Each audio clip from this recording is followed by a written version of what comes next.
মানে ইন্ডিয়ার এডুকেশন সিস্টেমটাকে পুরো মুছে ফেলতে হবে, চেঞ্জ করতে হবে। চেঞ্জ করলে হবে না, মুছে ফেলতে হবে। মানে যা তা কি, এখনো কি পরীক্ষা? মানে পরীক্ষা নেওয়ার কোনো মানে হয়? মানে পরীক্ষা নিয়ে ওরা কি প্রমাণ করতে চায়? পরীক্ষাতে আমি একটা নম্বর পেলাম, ওই নম্বর দিয়ে ওরা আমাদের জাজ করবে? ওরা জাজ করার কে? আর পরীক্ষার নম্বর দিয়ে কি জাজ করা যায়? ধর আমি পরীক্ষায় শূন্য পেলাম, তার মানে আমার জ্ঞান শূন্য? কেন, আমার জ্ঞান তো নেগেটিভে হতে পারে। তার মানে পরীক্ষা কি করে আমাকে জাজ করলো? ধর আমি ইংলিশ পরীক্ষায় কম নম্বর পেলাম, ফেল করলাম ধর, তাহলে এখান থেকে ওরা কি বুঝলো আমার ইংলিশে কোনো নলেজ নেই? মানে এটা কি ধরনের system? How could can you says like that? ওরা জাজ করার কে? Who is they? মানে এই পরীক্ষার কনসেপ্টটাই পুরো জঘন্য। মানে জঘন্য নয়, মানে ভুল। মানে এগুলো আগে হয়ে গেছে, এখন পড়ে থাকার কোনো মানে হয় না। মানে আমরা কি আমাদের এক্স এর কথা ভাবি? ওদের কথা ভেবে আমরা পড়ে থাকি? পড়ে থাকি না তো।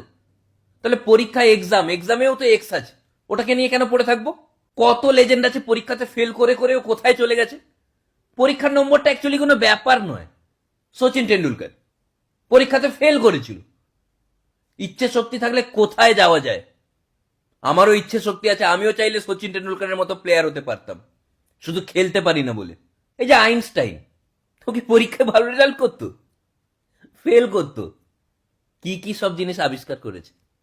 হতে পারে আমাদের মধ্যে থেকে আমরা কেউ যুগান্তকারী কিছু একটা আবিষ্কার করে দেব। কে বলতে পারে? আইনস্টাইনের ক্লাসে যে ফার্স্ট হতো সে কি করেছে কেউ জানে? জানতে পারবে না। আর একটা কথা মাথায় রাখবি, কারোর মধ্যে যদি ট্যালেন্ট থাকে না, তাকে কোনো পরীক্ষা আটকাতে পারবে না।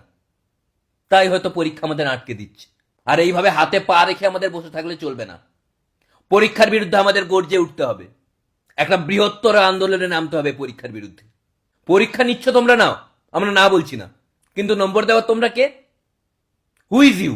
এক্ষুনি স্যারকে ফোন লাগা, বল পরীক্ষা দিতে যাব না, কারণ আপনারা নম্বর দিয়ে দেন। ডোন্ট কভার আ জাজ বাই ইটস বুক।